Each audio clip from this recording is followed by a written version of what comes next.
Assalamualaikum warahmatullahi wabarakatuh.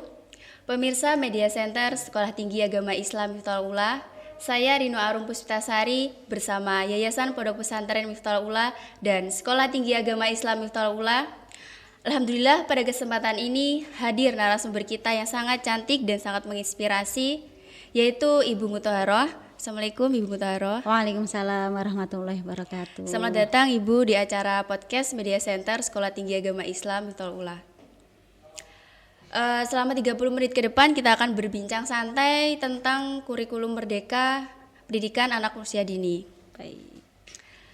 Sebelum kita mengawali perbincangan kita hari ini, bagaimana Bu kabarnya hari ini? Alhamdulillah baik, sehat walafiat. Ya. Semoga kita selalu diberikan kesehatan oleh Allah Subhanahu wa taala. Walaupun jam menunjukkan waktu udah siang, tapi kita tetap semangat ya Bu. Semangat selalu.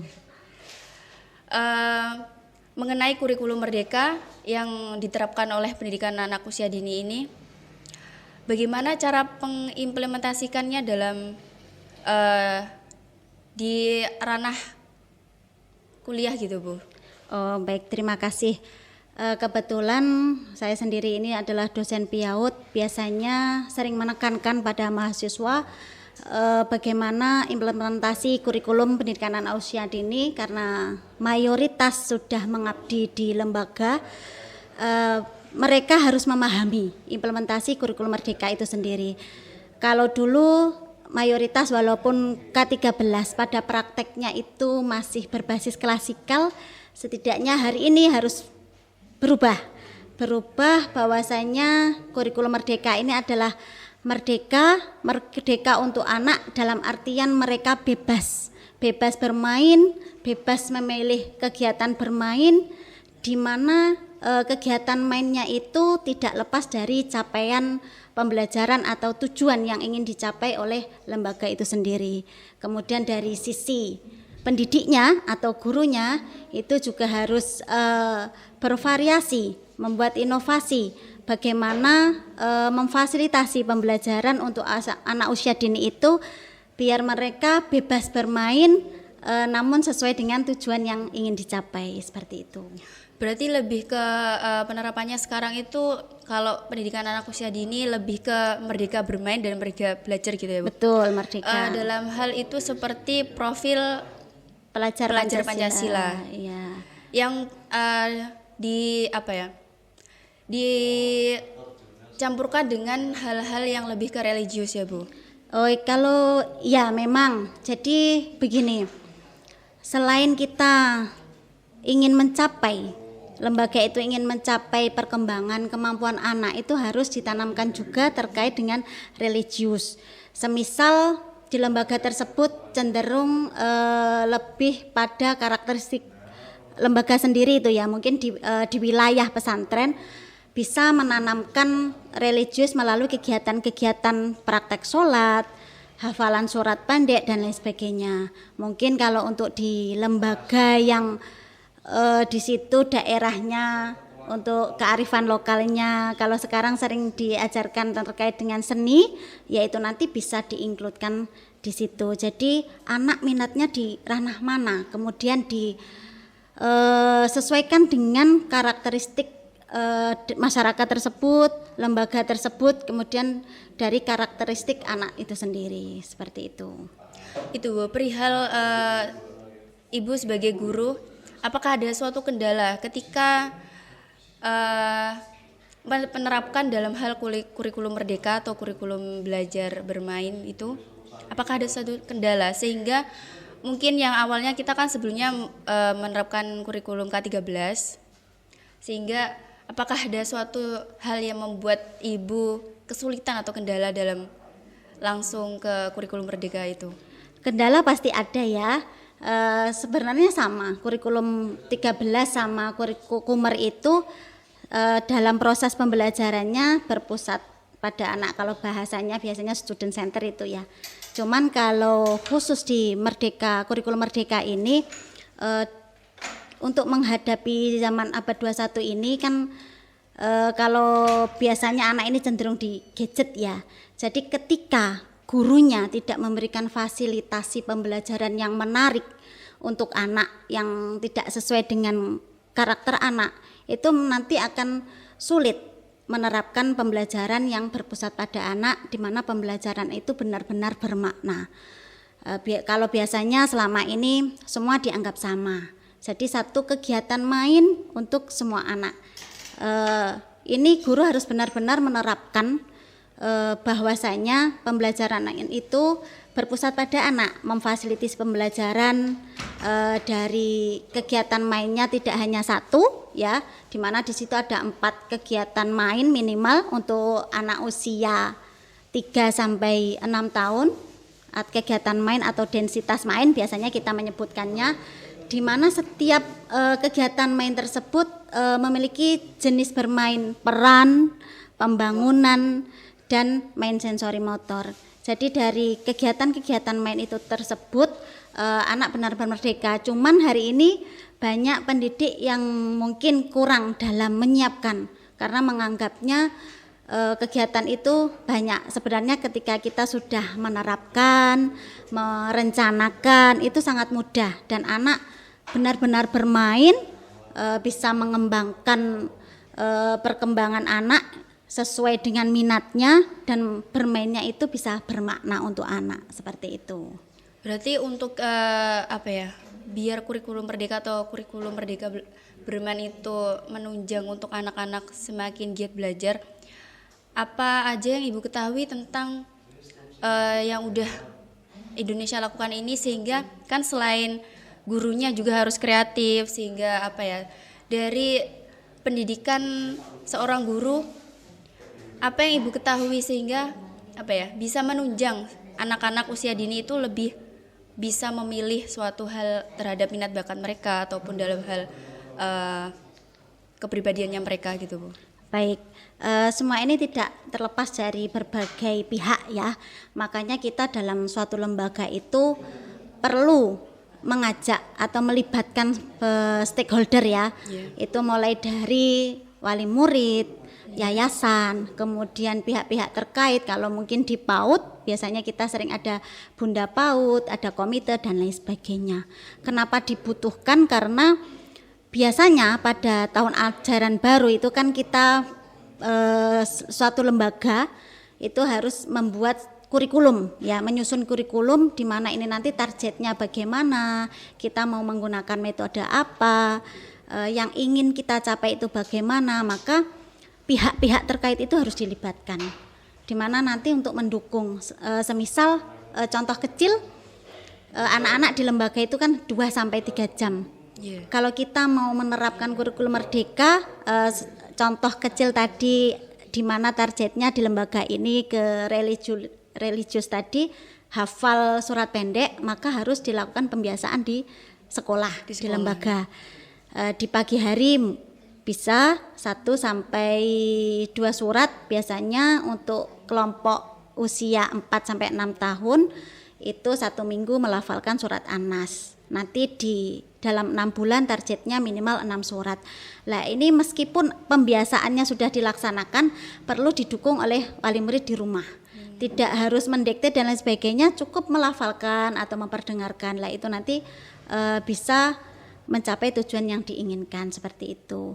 Kemudian biasanya kan kita yang namanya Kumar ada proyek dan lain sebagainya. Project, ya. Kalau untuk mengenalkan kearifan lokal di daerah situ terkait seni, mungkin nanti kita bisa melibatkan masyarakat, wali murid yang memiliki keahlian di situ, misal jaranan. Lah itu kan bisa kita datangkan untuk mengenalkan, bisa kita ajak ke sana. Maka tujuan yang ingin dicapai lembaga itu nanti bisa terwujud. Jadi sangat dibutuhkan keterlibatan antara orang tua, kemudian yayasan dan masyarakat sekitar, seperti itu. Kan apalagi kita kan mengalami suatu yang cepat akan teknologi dan informasi. Nah, bagaimana sih Bu untuk cara mengatasi apalagi anak usia dini itu biar tidak terjerumus dengan hal-hal dunia lebih ke negatif? Apakah mereka itu akan digembleng dengan suatu hal seperti kultur kebudayaan Indonesia sehingga mereka tidak meninggalkan budaya-budaya Indonesia gitu Bu. Apakah ada penerapan ataupun sistem ataupun hal-hal yang lain? Nah, disinilah kita nanti bisa mewujudkan hal itu melalui Kumer. Seperti yang saya sampaikan tadi ya, kurikulumnya itu berbasis kearifan lokal atau sesuai dengan karakteristik lembaga tersebut. Semisal yang sering terjadi atau sudah dialami beberapa lembaga di wilayah kita hari ini, kita memasukkan unsur religius tadi di kegiatan ekstranya, ada juga dari seninya.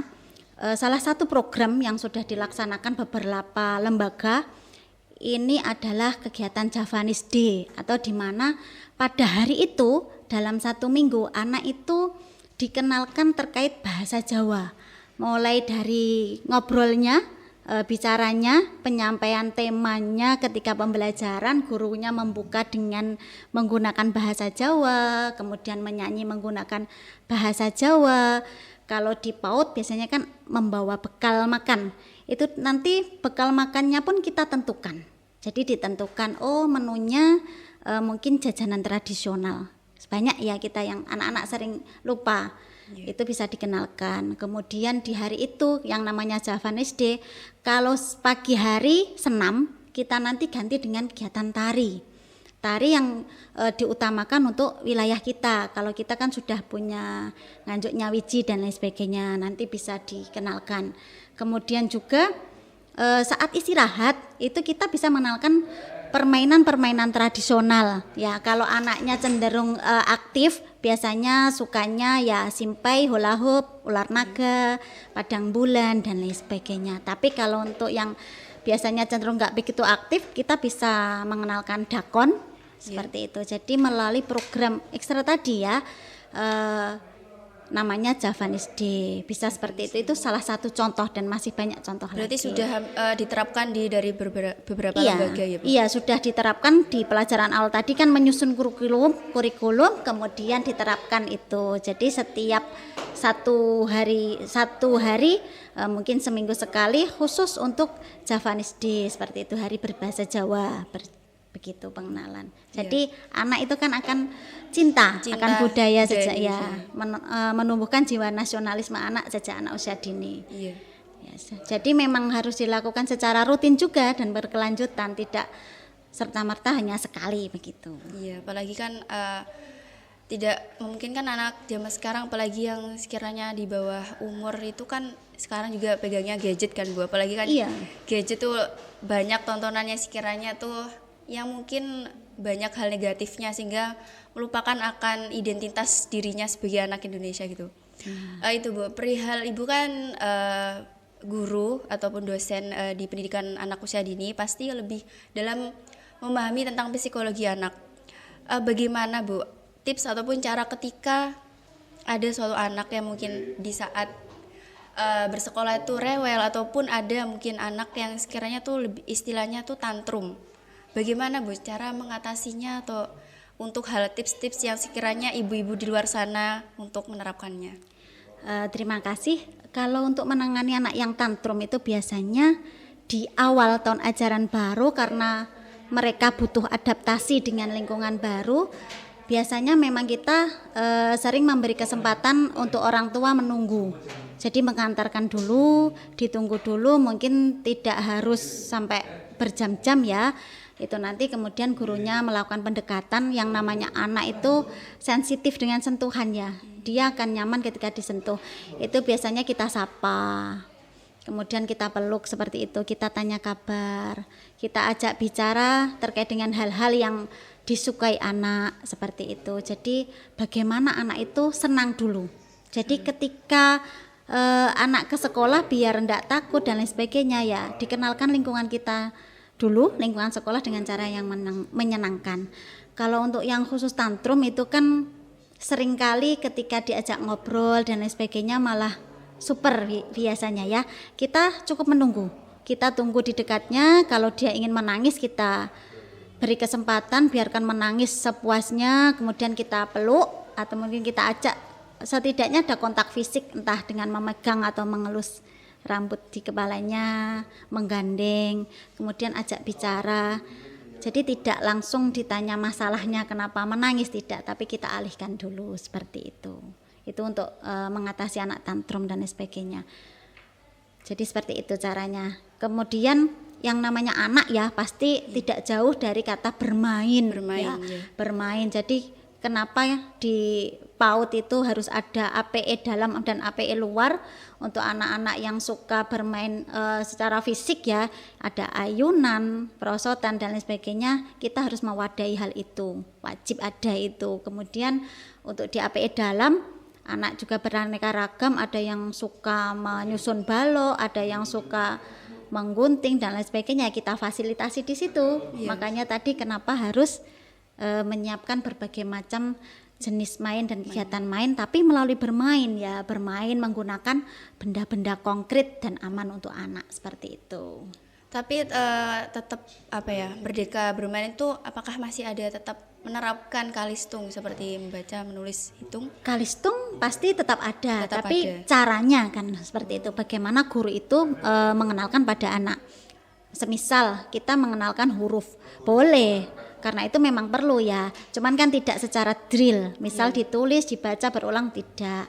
Kita bisa menggunakan barang dari lingkungan sekitar seperti kartu huruf dan lain sebagainya. Kalau yang sekarang kan suka gadget itu ya, di lembaga-lembaga sudah banyak yang memiliki LCD dan lain sebagainya, atau mungkin TV.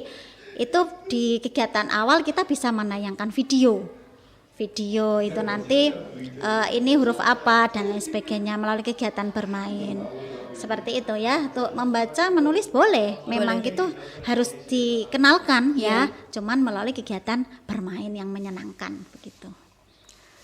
Berarti peran orang tua ataupun sebagai wali murid itu sangat mendukung untuk mensukseskan kurikulum Merdeka atau Merdeka Bermain ini ya Bu. Iya, sangat Ketika dibutuhkan. mungkin ada suatu hal yang bisa mendukung kurikulum Merdeka ataupun kurikulum belajar ini, apa sih yang mungkin harus diterapkan ataupun yang harus diketahui oleh seorang orang tua yang memiliki anak usia dini itu?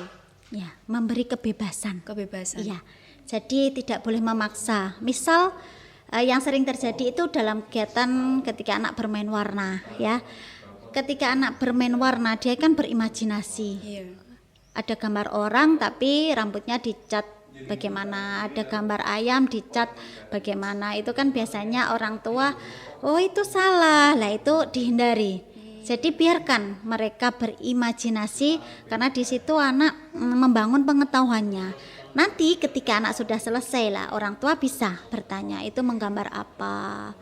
Itu karena mereka pasti punya alasan ya kenapa memberikan warna yang berbeda yang tidak sesuai dengan kondisi nyata. Kalau yang sering kita temui warna rambut itu hitam, putih, kemudian coklat, pasti ada imajinasi anak di mana dia menuangkan menjadi warna yang beraneka ragam seperti itu. Jadi memberi kebebasan tapi tetap mengarahkan.